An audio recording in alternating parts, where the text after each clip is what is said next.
नमस्कार। सबसे बड़ा चुनाव में आपका बहुत बहुत स्वागत है। आपके साथ मैं हूं खुशबू पांडे। तो एक रुख करेंगे एक बड़ी जानकारी की और बड़ी जानकारी सामने आ रही है। बड़ी जानकारी, बड़ा अपडेट। पहले चरण के लिए मतदान खत्म हुआ। बड़ी खबर आपको दे रहे हैं, मतदान खत्म हो गया। उत्तर प्रदेश की 8 सीटों के लिए मतदान आज चल रहा था पहले चरण को लेकर के, लेकिन अभी खबर यह कि मतदान खत्म हो गया है। यूपी में अब तक 57.54% मतदान हुआ।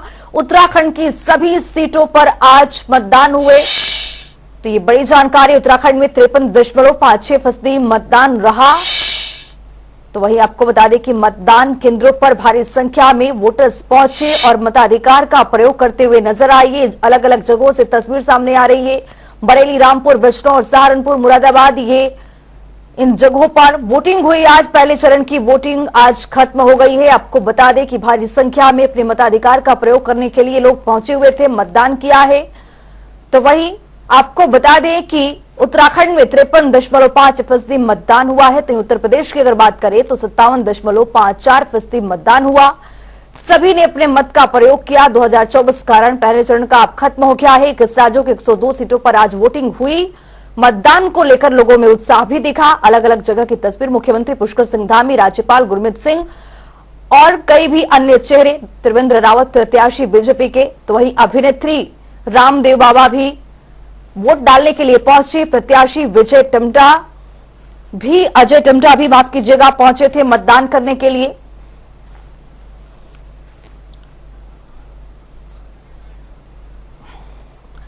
तो हमारे साथ हमारे सहयोगी विकास खरे, संजय प्रसाद हमारे साथ जुड़े हुए हैं। सबसे पहले हरिद्वार से जानकारी लेना चाहूंगी, विकास खरे के पास आना चाहूंगी। विकास, किस तरह से आज मतदान संपन्न हुआ, क्या कुछ तस्वीर आप देखें? बिल्कुल खुशबू, अगर हम बात करें तो उत्तराखंड में लोकतंत्र का जो महापर्व है, कहीं न कहीं साफ तौर पे जो स्थानीय निवासी है, जो मतदाता है, उनमें साफ तौर पर यहाँ पर देखने की एक खुशी ऊर्जा उन्होंने यहाँ पर जाहिर की। लगातार हम आपके साथ बने रहे थे और कहीं न कहीं हमने जनता से भी बातचीत की। जो वोटर्स थे उनमें भी एक उत्साह खासतौर पर यहाँ पर देखने को मिला। कहीं न कहीं जो युवा है वो भी पूरी तरह से यहाँ पर उत्साह उनमें जो है देखा गया। तो ऐसे में जो है जिनका पहले इस बार वोट डले हैं, जिनके न्यू वोट थे, उनमें भी काफी यहाँ पर उत्साह देखा गया। हालांकि अगर अभी मैं पूरे मतदान या फिर उत्तराखंड की बात करूं तो अब तक जो है 53.8% अभी तक यहाँ जो है मतदान हुआ है। और कहीं न कहीं जो मतदान प्रक्रिया वो पूरी 5 बजे जो है यहाँ पर संपन्न हो चुकी थी। ऐसे में जो है पूरे हरिद्वार जिले में जो यहाँ पर जो है मतदान काफी जो है सही और जो है कहीं न कहीं अच्छे तरीके से यहाँ पर जो मतदान संपन्न हुआ है। किसी प्रकार की कोई भी दिक्कत का सामना किसी भी मतदान या फिर मतदाता को नहीं करना पड़ा है। खुशबू जी, संजय प्रसाद आपके पास आते हुए आपने क्या कुछ तस्वीर देखी है? किस तरह से मताधिकार का मतदान करते हुए लोग वहां पर देखे, किस तरह के मताधिकार का प्रयोग करते हुए लोग नजर आए वहां पर?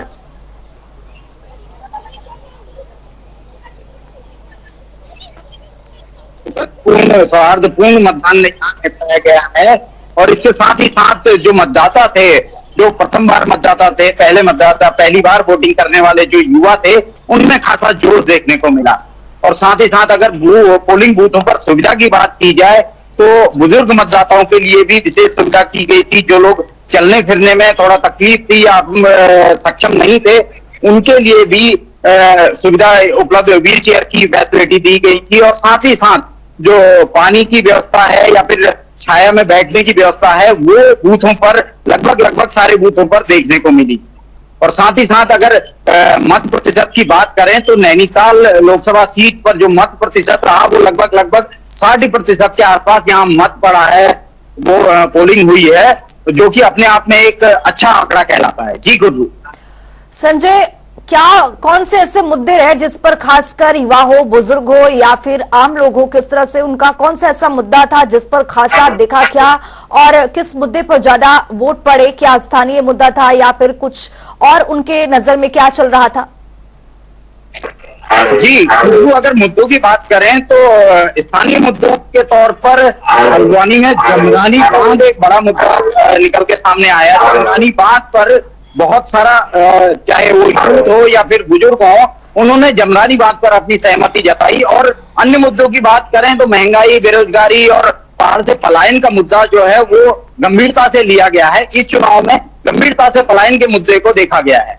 जी, हमारे साथ हमारे सहयोगी यशराज आनंद भी जुड़ चुके हैं। यशराज, आपने क्या कुछ देखा आज, किस तरह से मतदान हुआ, किस तरह के क्या कुछ मुद्दे आज जो थे लोगों में खासा देखा क्या? जिस पर लोगों ने वोट किया हो? जी बिल्कुल, सबसे बड़ी बात है कि आज लोकतंत्र के महापर्व का प्रथम चरण का आज मतदान शुरू हो गया था। वहीं मतदान शुरू होने के बाद 5 बजे उत्तराखंड में मतदान समाप्त हो गया। वहीं यदि आप डेटा की अगर बात करें तो अल्मोड़ा में 44.43%, पौड़ी गढ़वाल में 48.79%, हरिद्वार में 59.01%, नैनीताल उधम सिंह नगर में 59.36% और टिहरी गढ़वाल में 51.01% मतदान रहा। वहीं 2009 लोकसभा चुनाव से तकरीबन 4.45% मतदान कम हुआ। और टोटल यदि बात करें तो उत्तराखंड में शाम 5 बजे तक 53.56% मतदान किया गया। वहीं जैसा कि मैं आपको सबसे पहले बताना चाह रहा हूं कि देहरादून जो क्षेत्र है वो टिहरी गढ़वाल और हरिद्वार संसदीय क्षेत्र दोनों से मिलता है, क्योंकि ये मैदानी और पहाड़ी दोनों को सीमाओं को ये साधता है देहरादून। तो यहाँ पर यदि बात करें तो मैं दोनों जगह के पोलिंग बूथ पर गया, हरिद्वार के भी गया और टिहरी गढ़वाल पर भी गया। तो वहां देखने को सबसे बड़ी बात यह मिली कि वहां पर सभी मतदाता जो है वो सुबह 7 बजे से ही अपने मताधिकार का उपयोग करने के लिए तत्पर दिख रहे थे। वे सभी लगातार सुबह 7 बजे से ही यहाँ पर कतारें लग गई थी, जो यहां तक कि युवा, बुजुर्ग, महिला और सबसे बड़ी बात है कि अपंग यानी कि जो हैंडीकैप्ड लोग हैं वो भी लगातार आ रहे थे और अपने मताधिकार का उपयोग कर रहे थे। यह काफी ज्यादा जागृति दिखाती है लोगों में कि लोग यहां पर जग गए अपने मताधिकार का उपयोग करने के लिए। और वही दूसरी सबसे बड़ी बात है, मतदान स्थल पर सरकार की तरफ से तमाम सुविधाओं की व्यवस्था कर दी गई थी, तमाम व्यवस्थाएं की गई थी, जिससे लोगों को कोई परेशानी, दिक्कतों की कोई दिक्कत ना हो, जिसको लेकर के अपंग लोगों को, जो चल नहीं सकते हैं, जो वृद्ध है, 85 साल से ऊपर के लोग हैं, उनके लिए व्हील चेयर की भी व्यवस्था की गई थी। और मतदान स्थल तक गाड़ी को भी आने जाने दिया जा रहा था ताकि को किसी प्रकार की कोई परेशानी ना हो। लेकिन मैं आपको बताना चाह रहा हूं, 1-2 ऐसे भी मतदान स्थल मुझे मिले जहां पर कुछ गड़बड़ियां पाई गई। जैसे कि सबसे बड़ी बात है कि जब वहां पर मेरी टीम पहुंची तो वहां पर कुछ पहले से परेशान थे। जब उनसे बातचीत की गई तो उन्होंने स्पष्ट रूप से कहा कि वो दंपत्ति थे और दोनों दंपत्ति अपंग थे, यानी कि वो चल नहीं सकते थे, उन्हें व्हील चेयर की आवश्यकता थी। लेकिन काफी कहने के बाद भी व्हील चेयर नहीं मिली। तो हम टीम के द्वारा जब बीएलओ बात की गई तो बीएलओ ने इससे पहले माफी मांगा और उसके बाद उन्होंने एक पूरी गाड़ी व्हील चेयर की यहां भेज दी और उसके बाद उसी व्हील चेयर से बैठा करके उनको मतदान केंद्र तक पहुंचाया गया और वो वोट करके बाहर निकले। और सबसे बड़ी बात है कि उन्होंने हमारी टीम को, जनता टीवी को धन्यवाद दिया। अब यदि बात की जाती है दूसरी बात कि यहां पर मुद्दे, जब लोगों से बातचीत की गई तो लोग यह कह रहे थे ये लोकसभा चुनाव है, यहां पर स्थानीय मुद्दा तो बनता है, लेकिन स्थानीय मुद्दा से उठ करके हमें सोचना चाहिए, हमें पूरे देश के लेवल पर सोचना चाहिए किस प्रकार से हमारे देश का विकास हो रहा है, किस प्रकार से देश के विकास में सरकार की सहभागिता और कौन से ऐसे मुद्दे हैं जो सरकार से छूट गए हैं, इन सभी पर सोचना चाहिए।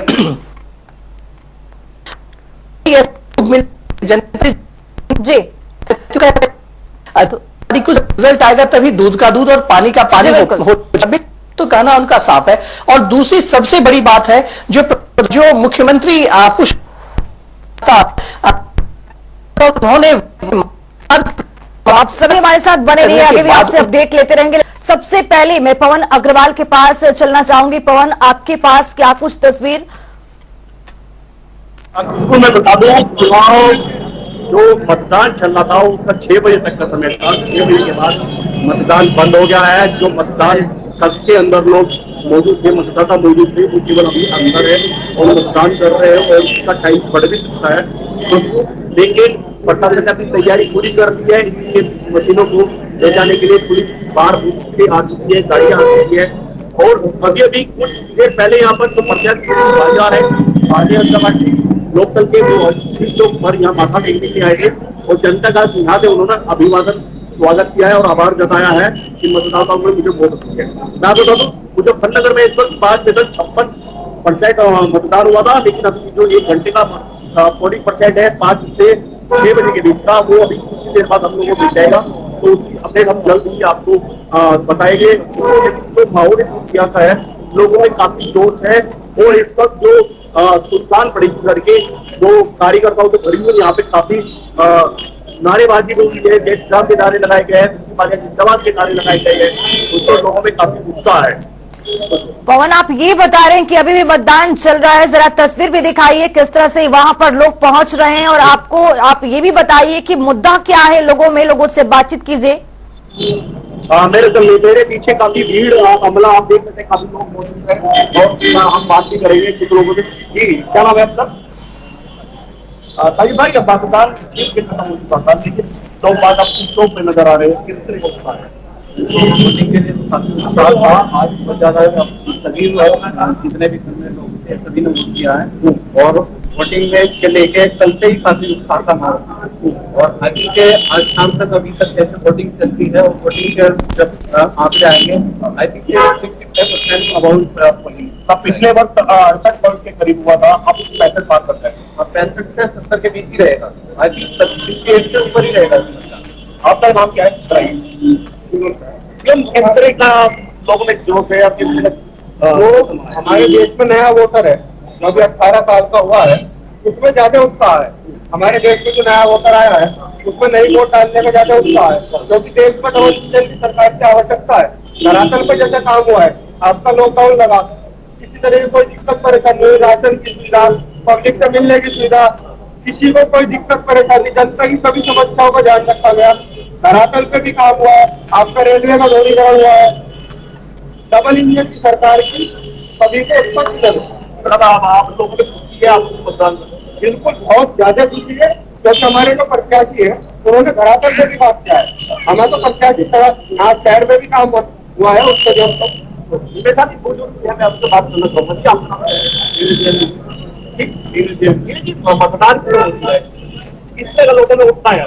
पहले मतदान करने के बाद आप किस तरीका मतदान करने के बाद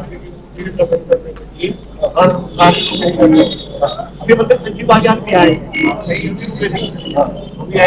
दोबारा फिर आएंगे। ठीक है, तो कुछ मैं आपके पास लोगों में उठता है, और मैं अपनी बात और बता देना चाहता हूँ। एक युवा बेंगलोर से स्पेशल टिकट कराकर मुजफ्फरनगर आज वोट डालने पहुंचा था, और उसने हमें ये बताया था कि जो टिकट नॉर्मली कम रेट का होता है वो आज मुझे काफी कॉस्टली पड़ा है आने का, लेकिन मैं वोट डालने जरूर मुजफ्फरनगर आया हूँ और वोट डाल के ही यहाँ मुजफ्फरनगर को वापस बेंगलोर अब एक पवन ये बताता है, ये तस्वीर भी बहुत कुछ बयां करता है अपने आप में कि ये लोकतंत्र का महापर्व लोग कितने उत्साह से मना रहे हैं। विकास खरे के पास आना चाहूंगी। विकास खरे, हरिद्वार काफी हॉट सीट बना हुआ है, रावत वर्सेस रावत की यहाँ पर लड़ाई, दो पूर्व मुख्यमंत्रियों की यहाँ पर शाख की लड़ाई है। क्या कुछ आप माहौल देख पाए हैं? सुबह से आप कवर कर रहे हैं।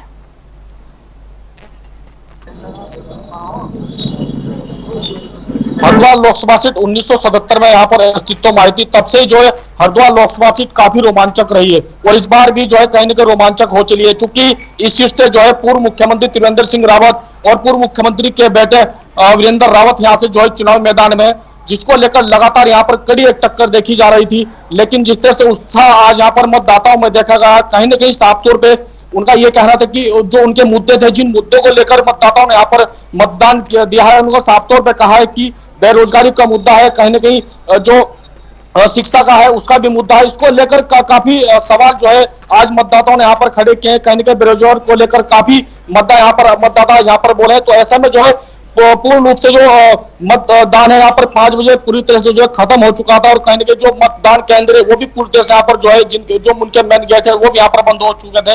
और अब जो है कहीं ना कहीं जो ईवीएम मशीन है, जो जिसका सबसे बड़ा सवाल है कि यहाँ से अब जो जब प्रशासन की टीम उसी समय के बाद यहाँ पर ईवीएम मशीन लेकर निकलेगी, वो एक सुरक्षा के घेरे में यहाँ से जो है जाएगी, और कहीं ना कहीं जो सुरक्षा का घेरा है वो भी यहाँ पर पूरी तरह से चौबंद हो चुका है, और कहीं ना कहीं जो जिला हरिद्वार प्रशासन है वो भी पूरी तरह से मुस्तैद यहाँ पर खुशबू दिखाई दे रहा है। चूंकि ईवीएम मशीन जब यहाँ से निकली, कहीं ना कहीं पूरी तरह से सुरक्षा घेरे में निकले, चूंकि हरिद्वार डीएम ने अब से 2 दिन पहले प्रेस वार्ता कर यहाँ पर साफ तौर पर बता दिया था, क्योंकि जो भी ईवीएम मशीन है, जो भी यहाँ से वाहन चलेगा, उनमें जो जीपीएस सिस्टम यहाँ पर लगा गया है, ताकि कोई भी मशीन इधर से उधर ना हो और किसी प्रकार की कोई भी गड़बड़ी ना पाई जाए। तो ऐसे में जो प्रशासन का जो अमला है वो भी पूरी तरह से हर मतदान केंद्र पर वहां पर मौजूद है, जो पैरामिलिट्री फोर्स वो भी यहाँ पर मौजूद है, अदर जो राज्य की पुलिस है वो भी यहाँ पर मौजूद की गई है, ताकि किसी भी प्रकार की कोई भी सुरक्षा को लेकर ईवीएम मशीनों में चूक ना हो। जी खुशबू, यशराज आपके पास आते हुए, आज बहुत जगह से तस्वीर ऐसी भी आई यशराज कि बहिष्कार किया गया है, इसका मतलब और मकसद जरा समझाइए कि इसका मतलब और मकसद क्या है, लोगों ने बहिष्कार आखिर क्यों किया है?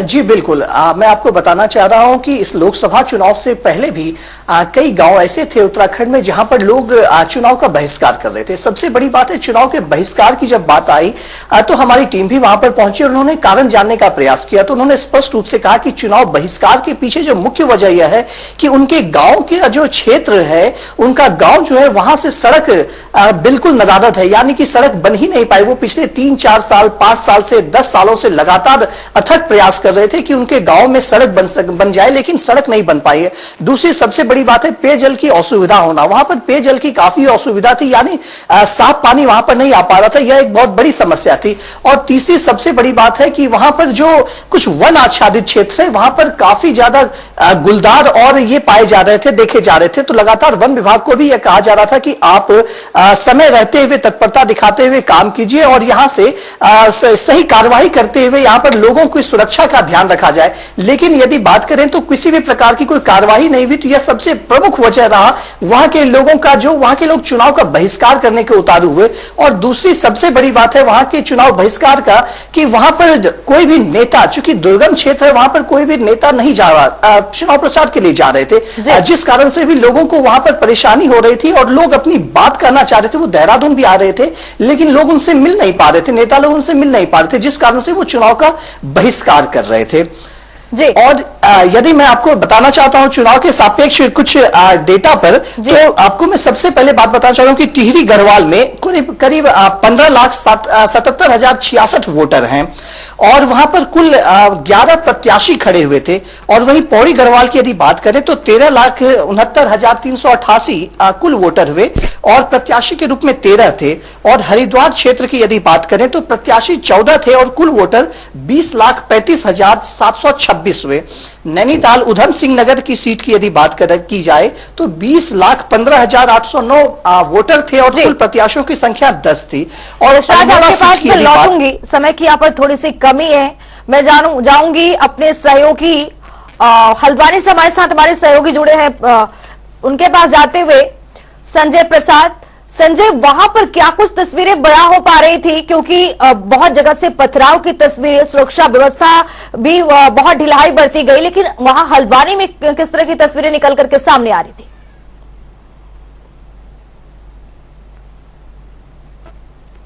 हल्द्वानी सीट की, नैनीताल उधम सिंह नगर लोकसभा सीट की बात की जाए तो यहाँ का ओवरऑल जो चुनाव है वो पूरा शांतिपूर्ण तरीके से निपटा। छुटपुट घटनाओं को अगर छोड़ दिया जाए तो नैनीताल सीट जो है वो शांतिपूर्ण तरीके से यहाँ का चुनाव निपटा। हालांकि अगर वोटरों की बात की जाए तो वोटरों में बीजेपी प्रत्याशी अजय भट्ट को लेकर थोड़ी नाराजगी जरूर देखने को मिली, क्योंकि वर्तमान में निवर्तमान सांसद रहते हुए अजय भट्ट जी के किए कार्यों से जनता कहीं ना कहीं थोड़ा सा उनका मन दुखा है और रीच ना होने के कारण, उन तक पहुंच ना बना पाने के कारण भी जनता में कहीं ना कहीं एक उनके मन में कसक रह गई है। और दूसरी बात, जमरानी बांध का जो मामला है, जमरानी बांध का 40 साल पुराना ये केस है और आज भी केवल कागजों में जमरानी बांध की फाइलें दौड़ रही हैं। तो आप सभी का बहुत बहुत शुक्रिया तमाम जानकारी साझा करने के लिए। यहां पर छोटे से ब्रेक के लिए फौरन होंगे हाजिर, देखते रहिए जनता।